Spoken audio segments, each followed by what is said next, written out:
concernant les problèmes auxquels nous faisons face dans nos écoles, nos daras, nos quartiers et dans la société en général. Nous croyons fermement que chaque enfant mérite d'évoluer dans un environnement sûr, respectueux de ses droits et propice à son épanouissement. Nous sommes conscients de nos devoirs en tant qu'enfants et nous nous engageons à les respecter. Cependant, nous rencontrons de nombreux obstacles qui entravent notre développement. Voici les points sur lesquels nous sollicitons votre attention et intervention. Défis majeurs identifiés. Dans le volet 1, nous avons le cadre juridique, d'où nous voyons l'inexistence d'un code de l'enfant. Ce code de l'enfant, nous le jugeons comme indispensable pour chaque État qui se dit protecteur et promoteur des droits de l'enfant. Dans le volet 2, exploitation et errance des enfants dans les rues. Nous parlons de la persistance du phénomène des enfants en situation de rue et de la mendicité forcée. Par ailleurs, dans le volet 3, éducation et formation, nous parlons de la non-scolarisation et la déscolarisation des enfants, du manque d'établissements scolaires et de centres de formation adaptés aux enfants en situation de handicap, enfants atteints d'infirmité motrice, de trisomie 21, d'albinisme et de déficience intellectuelle, mais aussi l'absence de mécanismes d'insertion professionnelle pour les enfants des daras. Dans le volet santé et bien-être, nous parlons de l'insuffisance de structures de santé et de personnel adapté pour la prise en charge des enfants que j'ai énumérés plus tôt, mais aussi de l'inaccessibilité à la crème solaire pour les enfants vivant avec l'albinisme, de la santé mentale des enfants négligés, de l'absence d'accompagnement psychosocial dans les écoles et dans les daras, des mauvaises conditions de vie des enfants dans certains daras, à savoir l'hygiène, l'accès à l'eau et à l'électricité. Dans le volet technologie et réseaux sociaux, nous parlons de la protection des enfants en ligne, que nous jugeons peu, du cyberharcèlement et des mauvaises influences des enfants sur le net, de l'absence de contrôle parental et d'exposition prolongée aux écrans, et de l'accès des enfants aux jeux de hasard. Dans le volet sécurité et violence, nous parlons des violences sexuelles, physiques, morales, faites aux enfants, à savoir viol, attouchement, pédophilie, harcèlement sexuel, châtiment corporel et injures, des mariages d'enfants et des mutilations génitales féminines, de l'implication des enfants dans les phénomènes de l'immigration clandestine. Dans le dernier point, nous parlons des politiques publiques, où nous voyons une insuffisance du budget alloué à la protection de l'enfant. Ainsi, nous recommandons au cher Premier ministre, dans le cadre juridique, l'adoption du Code de l'enfant, le relèvement de l'âge légal du mariage des filles de 16 à 18 ans, de l'assistance obligatoire d'un conseil pour les affaires concernant les enfants. Dans le renforcement de la protection sociale, nous proposons la gratuité des soins pour tous les enfants, couverture sanitaire universelle, de l'augmentation des programmes de protection sociale, filets sociaux pour les enfants en situation de pauvreté ou vivant avec un handicap, l'application des avantages liés à la carte d'égalité des chances. Dans le volet éducation et formation, nous souhaiterions un accès universel et sans discrimination à l'éducation, notamment pour les enfants handicapés. Renforcer l'hygiène dans les établissements avec des toilettes mixtes et sensibles à la gestion de l'hygiène menstruelle. Rendre accessibles les établissements scolaires et centres de formation aux enfants handicapés, enfants atteints d'infirmité motrice, de trisomie 21, d'albinisme et de déficience intellectuelle. De mettre en œuvre des centres d'accueil et de prise en charge des enfants. L'intégration des modules de droits de l'enfant dans les écoles. Dans le volet santé et bien-être, nous voulons la gratuité du certificat médical et les frais liés à la justice pour les enfants victimes de violences. Une prise en compte de la santé mentale des enfants et des impacts sur les réseaux sociaux. Le renforcement de l'accès des enfants handicapés aux structures sanitaires. La lutte contre le décès maternel et infantile. Assurer la gratuité des serviettes hygiéniques dans les écoles et les communautés pour garantir la dignité des jeunes filles.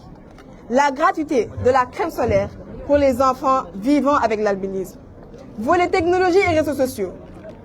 Nous voulons l'application de l'observation générale numéro 25 sur l'environnement numérique des enfants. La sensibilisation à l'utilisation des logiciels de contrôle parental comme Google Family Link. la promotion des modèles d'influence positifs chez les enfants, la réglementation des contenus des réseaux sociaux par l'État, fournisseur de contenu, la réglementation de l'accès des enfants à Internet à certaines heures, qui sera fait par les opérateurs téléphoniques, et la suppression de l'accès des enfants aux applications de jeux de hasard. Volet sécurité et lutte contre les violences, la prévention des violences, abus, les pratiques néfastes, l'exploitation et la négligence des enfants. L'application rigoureuse des lois en rapport avec les enfants, violences faites aux enfants, viol, travail des enfants, châtiment corporel, harcèlement. L'application rigoureuse des sanctions contre la vente des stupéfiants aux enfants. La mise en place de centres d'accueil pour les enfants victimes et en situation de vulnérabilité. Le renforcement de la protection des enfants victimes en danger, témoins et en conflit avec la loi. La sensibilisation de la population afin de mettre fin à la stigmatisation, aux discriminations et aux violences que subissent les enfants handicapés au quotidien. Et pour finir avec les politiques publiques, la redynamisation du comité intersectoriel national de la protection de l'enfant qui est présidé par le Premier ministre Ousmane Sonko. L'augmentation du budget alloué à la protection des enfants. Chers tous, je ne pourrais terminer mes propos sans dire que ce mémorandum il a été écrit par tous les enfants du Sénégal. Mais on s'était organisé en un comité pilote. C'est ces 8 personnes que vous voyez ici. Et je peux vous dire que c'est au dernier moment qu'on a su que ce serait une seule personne qui allait parler. Mais je trouve que chacun était venu avec un cri de cœur. Et j'aimerais, si possible, qu'on les laisse partager leur cri de cœur. Merci. Ah, monsieur le Premier ministre, dégg nga sa doom jooju xam nga xale bi def na assise yi xam nga tey boo doon woote conseil présidentiel wala conseil dégg nga maam interministériel xale bi def ci ak kër bu rëy loolu mu wax nag mooy li nga xam ne moom moo ñu dal léegi nag ñu ngi jox nag kàddu le représentant des partenaires techniques et financiers société civile buñ fi nekkee ñu yëkkati kàddu l'UNICEF ñu ñëpp toog nag léegi ñu suñu xale yi yéen ñëpp toog leen dafa am amul place voilà dañuy toog yéen ñëpp ku mënul toog nag ginnaaw comme micro bi def waaw dañoo toog na xale yi toog na xale yi toog le temps ñu yóbbu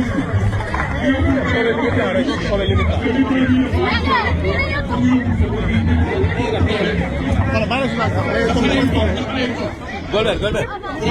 Micro bi. Xoolal mu sa couloir la. May ma dañ koy takkal. Mu sa couloir la. Takkal. Di wax. Golbert.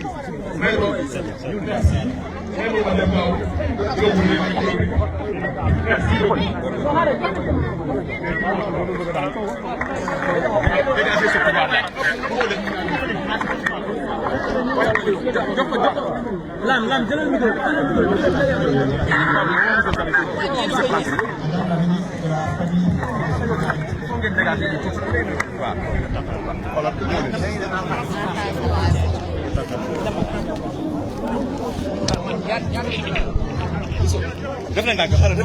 on va vous organiser un truc. Il vient avancer, mën a jël l'image. Mais la dame là, elle sent. Mais d'accord, mais directrice de la pour cette initiative qui offre aux enfants venus de toutes les régions du Sénégal une tribune unique pour faire entendre leur plaidoyer auprès des plus hautes autorités du pays, en présence de son Excellence, Monsieur le Premier ministre, et des membres du gouvernement. Madame la ministre de la Famille et des Solidarités, dans un pays où plus de la moitié de la population a moins de 19 ans, c'est le présent et le futur du Sénégal qui se jouent dans la manière dont nous écoutons, éduquons, protégeons et soutenons nos enfants. Écouter les enfants, c'est donc construire un meilleur avenir. Je sais que cette initiative vous tenait à cœur et je tenais sincèrement à vous remercier pour votre engagement et celui de vos équipes pour amplifier la voix des enfants. Cette marche est bien plus qu'un symbole. C'est une marche d'espoir et de vérité à travers laquelle les enfants nous rappellent que leurs droits ne sont pas négociables. Ce sont des engagements concrets. En ratifiant la Convention relative aux droits de l'enfant il y a 35 ans et la Charte africaine des droits et du bien-être des enfants 10 ans après, le Sénégal a affirmé et continue à démontrer son engagement à garantir à chaque enfant l'accès à l'éducation, à la protection, à la santé et à un environnement propice à son plein épanouissement. Chers enfants, je tiens à vous féliciter pour votre démarche courageuse qui nous remplit d'espoir et de fierté. Le mémorandum que vous adressez aujourd'hui au gouvernement, à travers son Excellence Monsieur le Premier ministre, est un acte de citoyenneté fort qui reflète une jeunesse consciente, déterminée et engagée à faire entendre sa voix pour construire un Sénégal plus juste, plus inclusif et plus protecteur. Vous avez mis des mots clairs sur les défis bien réels, à savoir la persistance des violences contre les enfants, la déscolarisation, les difficultés d'accès à la santé, la vulnérabilité des enfants vivant dans la rue, les discriminations subies par les enfants en situation de handicap, le manque d'accès à des services de santé mentale, le non-enregistrement d'enfants à l'état civil, qui les prive du droit à l'identité, ou encore le peu de ressources allouées à la protection de l'enfance. Vos propositions sont réalistes et en droite ligne avec des évidences concernant la situation des droits des enfants au Sénégal, où un enfant sur deux vit malheureusement dans la pauvreté multidimensionnelle et se voit ainsi privé des droits essentiels. Ces propositions font également écho aux recommandations récentes du Comité des droits de l'enfant des Nations Unies et du Comité africain d'experts des droits et du bien-être de l'enfant. Excellence, Monsieur le Premier ministre, je tiens à saluer l'écoute active dont votre gouvernement fait preuve envers les enfants du Sénégal. À travers la vision 2050 et les réformes structurantes en cours,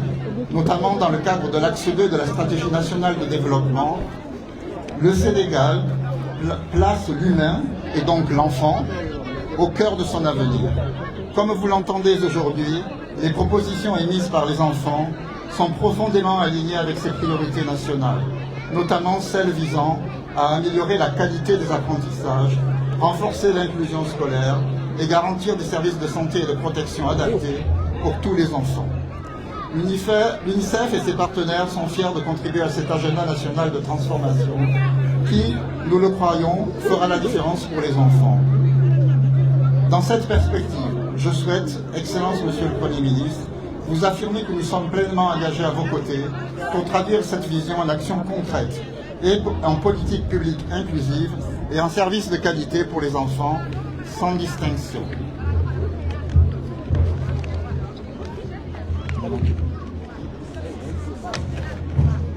Je ne terminerai pas mon propos sans souhaiter une bonne fête à tous les enfants qui sont réunis aujourd'hui ici et en réitérer tous mes remerciements au gouvernement sénégalais et à vous en particulier, Excellence, pour le temps et l'attention que vous avez accordé à ces enfants. Merci. Merci beaucoup. Au nom de tous les enfants du Sénégal, nous vous disons merci et merci à tout le personnel également de l'UNICEF. Gis nañ taxawaay bi, gis nañ également ni ngeen jàppale doomu Sénégal lu am solo yi nga xamante ni yéen a ngi koy def. Merci beaucoup également à Madame Sonko qui a bien voulu venir soutenir ses enfants. Mi ngi ñëw ànd ak ni ma bëgg ngeen may ko loxo bu baax a baax a baax. ku ko xam-xam li nga xamante ni noonu la bëggee xale yi waaye tam message yi nga xamante ni xale yi bëgg nañ ko wax ko bind ko ngir jébbal ko suñu premier ministre tey lu am solo lool une façon de dire merci à suñu ministre de la famille et des solidarités moom kenn demul mu des ba bëgg ngeen mayaat ko loxo bu baax a baax jàmbaaru jigéen ji ki nga xamante ni moom it bàyyiwul xale yi bàyyiwul mag ñi bàyyiwul jigéen ñi waaye bëggaat naa tamit ngeen may loxo ci nga xamante ni mooy la directrice de la promotion des droits de la protection des enfants ci liggéey bu am solo bi nga xamante ni mi ngi koy def léegi nag nous demandons aux journalistes nous demandons également voilà ak li nga xamante ni ñoo taxaw nii yëpp ñu am mën a joxe mémorandum bi parce que bu ñu toogul ñun ñëpp xale yi duñ leen mën a gis ba ñu yóbbu donc ñu ngi ngeen sukkur ndànk bi ci kanam xale bi dox ndànk dem yóbbu li nga xamante ni mooy mémorandum bi une façon également de dire merci à tous nos partenaires toutes ces personnes qui ont bien voulu nous aider la réussite de cette cérémonie la remise de ce mémorandum Mohamed jërëjëf ñaatam comme ni ko waxee rek mooy ñuy gërëm di sant ki nga xam ne mooy monsieur le premier ministre monsieur Ousmane Sonko ak yaayu xale yi di madame la ministre de la famille et des solidarités lii am na solo parce que day fàttali kat fàttali nit ñi xale yi dañoo am àq ak yelleef xale yi li ko waxee sax mooy bëgg nañu jàngi bëgg nañu pour feebaree fii bëgg nañu aussi accompagnement bu am solo par rapport à la prise en charge donc ñu ngi leen di gërëm di leen sant bu baax a baax ñaata merci beaucoup Mohamed yow tamit ñu félicité la bu baax waaye tamit félicité képp koo xamante ne tey sa loxo dugg na ci ñu ci mel ni waa UNICEF ñu ci mel ni waa CONAM di remercier au commissariat des droits humains une façon de dire merci à UDCN et Nabel Promoville di remercier waa Secours Islamique France merci à waa CONAF Sonatel BICIS merci à CE2 CSU couverture universelle merci à Pumon PUDC FSN EMPN kon nag xale bi mi ngi joxe mémorandum bi te dama bëgg waa fédération également ñu ngi leen di remercier bu baax kon may leen loxo xale bi bu baax a baax ndax mi ngi noonu di dem ci suñu premier ministre ñu jox ko li nga xamante ni mooy mémorandum bi léegi nag li ci des mbokk yi mooy ñu def place daal di jox suñu premier ministre monsieur Ousmane Sonko mu ay kàddu la war a jël jëmale ko ci xale yi ba bëgg ngeen tàcc ko bu baax a baax a baax.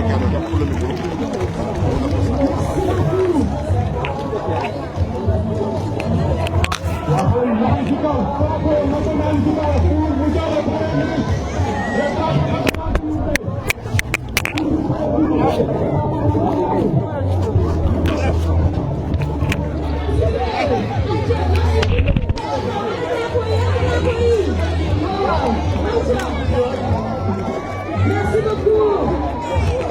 Madame la Monétier, Dakar,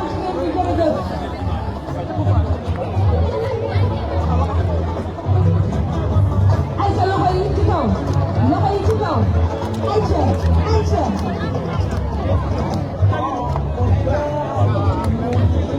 Voilà, ñu ci kanam bi ñu mën a may tuuti rek journaliste yi ndax ñu mën a jël ay images yu rafet ndax tay ñu dara fay ko. Xale yi ay waaw nu mu tëdd.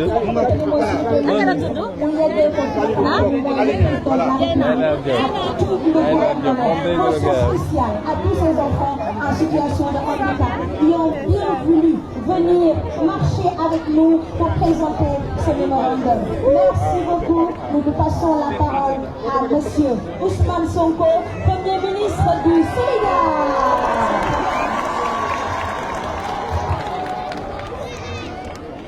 Madame le ministre de la Famille, Monsieur le représentant de l'UNICEF, Monsieur et Madame les représentants des partenaires du Sénégal, Monsieur et Dames de la société civile, collaborateurs des différentes autorités ici présentes, chers enfants, ñoo ngi teew fii ci jotaay bi ak mbégte bu rëy a rëy gannaaw bu ñu ndokkelee madame le ministre ci organisation bi ak ci initiative bi ñu am mbégte bu rëy ci teew fii ndax place bi nga xam ne moom la tout tànk yi am ci ñun personnellement waaye ci lépp loo xam ne lu ñuy xàll la di ko liggéey ci wàllu état ndax ñun dañu gëm ni réew mi bu doon téeméer la juróom-ñeent fukk yi ci solo laa waxuma ci lim juróom-ñeent fukk yi yéen la ndaw ñi yéenay teyu réew mi waaye yéenay ëllëgu réew mi moo tax ci suñu liggéey da ngeen di dégg toujours ñu ne leen ñun liggéeyuñu pour le prochain mandat waaye ñi ngi liggéey pour la prochaine génération ñaar yooyu wute na bëgg nañu te mooy li ñuy liggéey fi mu toll nii ñun suñu génération yi la ñu dund ci jafe-jafe dañuy toll ci seeni at yéen dund ko ci bi ñu weesoo at yooyu ba tey di ko dund ci at yi ñu toll lay suñu mbébét te tax ñu sonn ci li ñu sonn mooy yéen dans 10 ans dans 15 ans dans 20 ans ngeen toll fu ngeen di soxlee seen bopp war a dox ñiy doxal réew mi ngeen tamit bañ fee fekk jafe-jafe yooyu loolu la ñuy wax liggéey pour la prochaine génération. moo tax man wax ak yéen ndaw ñi moom ma ëppal solo fuuf wax ak mag ñi ndax bu ngeen comprendre enjeu yi rek bu ngeen comprendre enjeu yi rek ñun dinañu am yaakaar ni graine bi ñu semé dara mënatu koo tee nekk baobab bi nga xam ne mooy màndarga Sénégal. loolu nag dafa laaj communication bu bëri madame ministre defe naa mu ngi ciy liggéey ak ay collaborateurs am dafa laaj formation ak éducation dafa laaj kaaraange waaye dafa laaj ñu am ay cëslaay yoo xam ne yu dëgër la ci li nga xam ne mooy yan valeur yi ñu gëm Sénégal mu war a doxal suñu société ndax société bu nekk dafa am ay réalité société bu nekk dafa war a dox ci kaw ay valeur am loolu nag liggéey bu yàlla boo xam ne ñu ngi ci waaye dégg naa li seen représentante bi wax léegi ci mémorandum bi nga xam ne jàng na ko pare ñu teg ko ci loxo sëñ Mohamed Mële mu ñëw teg ko sama loxo dinañ ko jël jàng ko bu baax a baax waaye tontu yu gàtt yi ma ci joxagum ndax du ma xóotal ci loo xam ne ñi ngi ciy liggéey réew boo buggee xam réew yi fan la ñu gënante mooy xoolal réew mu nekk naka la traité ñi nga xam ne ñoo gën a néew doole ci réew ma li ñuy wax les couches vulnérables te amul lu gën a vulnérable xale ndax mënalagul boppam ci wàllu alal mënalagul boppam ci wàllu doole kon kooku par essence mooy vulnérabilité waaye yëpp couche vulnérable yëpp rawatina xale te ci biir xale yooyu nag mu am ci ñoo xam ne dañoo tegle ñaari vulnérabilité ndax vulnérabilité nekk xale rek vulnérabilité la waaye ñu boole ci yàlla nattu leen ay laago te ñu am ci ñenn ci ñoom ñu nekk fii tey ak ñun loolu ñëw teguwaat ci seen vulnérabilité société yi nag dañuy gënante ci naka la ñuy toppatoowee couche yooyu nga xam ne mënuñu demal seen bopp moo tax société bu la gën a mën a toppatoo ay ndawam ay xaleem ay waay laagoom ak ñi nga xam ne dañoo ndóol ba ñëpp xam ne ñii mënuñu société boobu moo la gën moo lay gën a avancé kon lii préoccupation la ci ñun ñu mu leen wax nag ni ci ndigalu son excellence le président Bassirou Diomaye Faye mu jox ko teg ko sama loxo man mii jiite gouvernement bi te moom mii di madame Maïmouna Dièye ministre bi nga xam ne mooy toppatoo loolu am lu mu ciy wéyale waaye mu am yeneen pàcc yoo xam ne yeneen ministre dañ ciy dugg ndax mbirum ministère justice dinañ ci dugg mbirum ministère finance dinañ ci dugg mbirum yeneen ministère dañ ciy dugg éducation nationale dañ ciy dugg boo dajalee loolu yëpp nag ñu wax leen ni matuwaay yi ñu war a jël yëpp pour lii nga xam ne wax ngeen ko fii ci ay jàngoro ñu saafaral ko dinañ ko def ba mat sëkk ma misaal ci yenn yu gàtt rek balaa may xam ni sax lii dañ koy organiser semaine ba laa wax secrétaire général du gouvernement ne ko conseil des ministres bi bëri di ñëw sama biir communication nag ma ci dugalal benn élément ci li ñuy wax la mendicité publique mooy taxawaalu bi di yelwaan ci mbedd mi du xale yi rek ñooy yelwaan ci mbedd mi waaye gis nañ ni bëri nañ ci lool te kenn ci ñun ñaanoo yàlla am doom ci sedd bi mu nekk ci feu rouge yi sol yére yu oyof nekk exposé ci danger yu dul jeex di tàllal loxo pour am ku muy yóbbul kan moo ko bëgg fii. kon loolu ñun ñëpp société bi yëpp war nañoo d'accord ni lii du yoon amul dara lu ko mën a justifier. sànq madame la ministre bi ñuy dox di ñëw daf ma ne léegi sax gars yi dañ ko amélioré ba léegi dafa am ay code QR boo xam ne kuy joxe mën nga def transfert direct ki ko war a jot ko fi mu nekk te xale bi du gis xaalis bi. kon loolu mooy la professionnalisation de la mendicité des enfants loolu c'est inacceptable au Sénégal te dinañ ci jóg parce que li ñu yéene doom yi ñu jur moom la ñu war a yéene doomu keneen. wax ngeen lu jëm ci daara yi yéen xam ngeen ni son excellence le président de la République bi mu toogee ba léegi mbirum daara da koo def priorité parce que mbirum daara buñ ko jël rek yemale ko ci aspect diine gi naam cëslaay bi diine la waaye dafa dépassé loolu parce que ñooñu nekk ci daara yi ñoom ñooy la force vive du pays ñoo war a nekk ëllëg ñiy développer réew mi tamit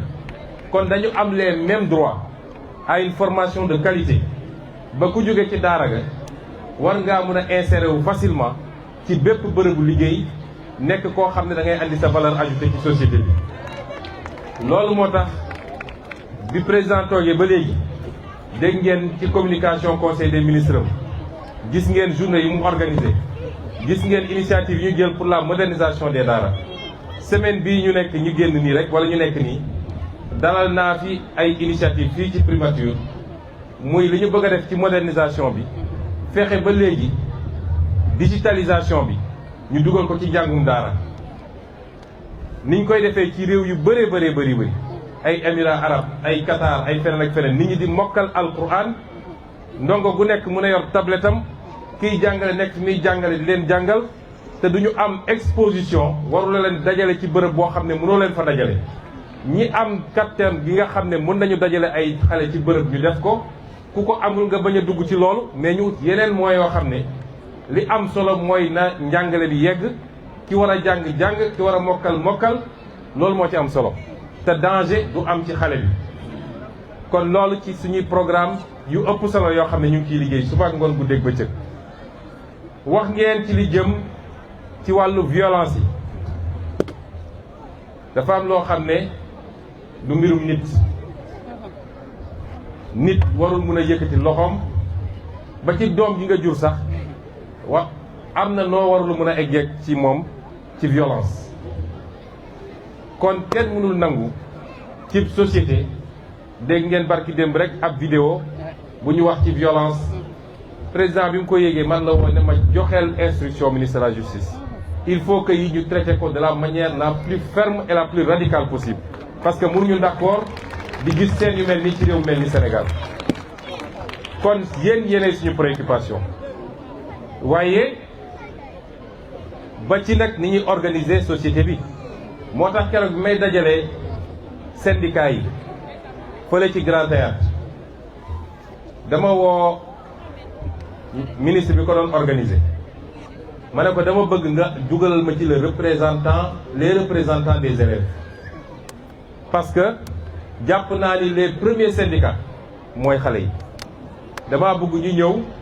wax lan mooy seen yitte te defe naa keroog discours bi fa gën a marqué nit ñi représentantu élèves yi moo ko fa wax na loo xam ne mag ñi mënuñu ko wax kon nous sommes confiants qu'on a une jeunesse j'allais dire même une enfance consciente bien formée boo xam ne xam ngeen lan mooy les enjeux de ce pays xam ngeen fi ñu war a jëm léeg-léeg nga toog dégg mag ñi di débat nga dégg xale yi di wax da nga naan xale yi ñooy mag ci réew mi kon on porte beaucoup d'espoir sur vous da ngeen ñuy jàppale ñu jàppale leen naka lay demee citoyenneté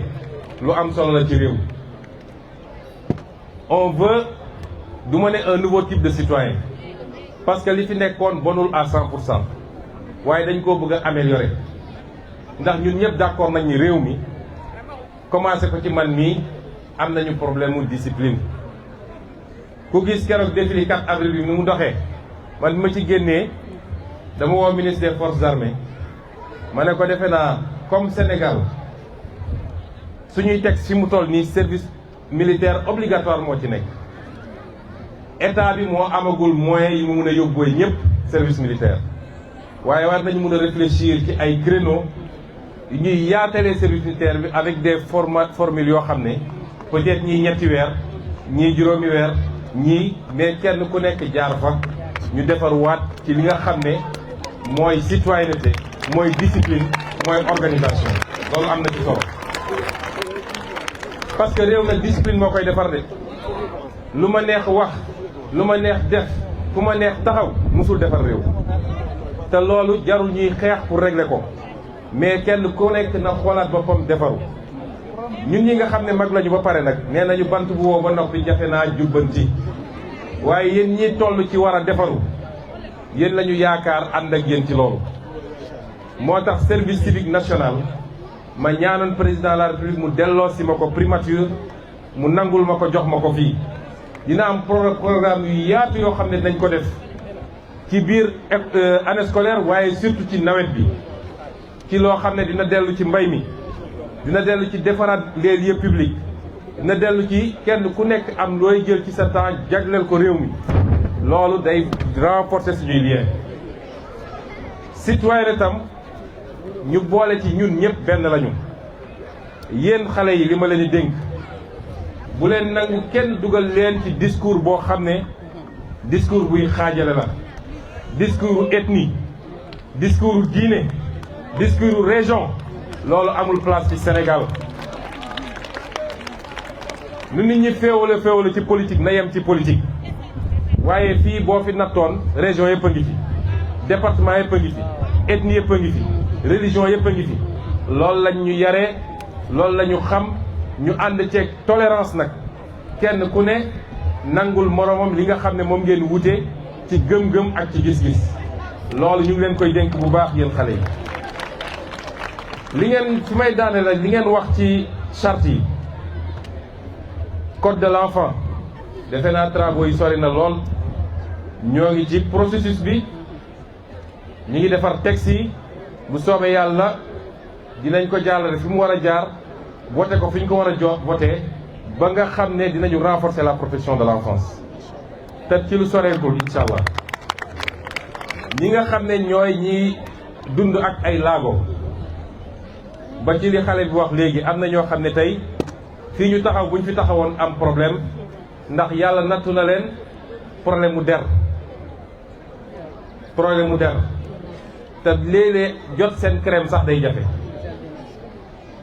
ñu leen di wooye ay albinos loolu benn exemple rek la soo jëlee xale yi nga xam ne ay autiste lañu fii xale yi fi nekk yëpp nekk ci ay chaise kenn ku ne am na benn xeetu laago bu mu am boo xam ne andi na jafe-jafe ci moom waaye andi na jafe-jafe ci ay waajuram ba mën suñu xëy liggéey loolu suñu yéene mooy ñu accompagner famille yooyu accompagner leen ba ñu yéeg ni état bi taxaw na leen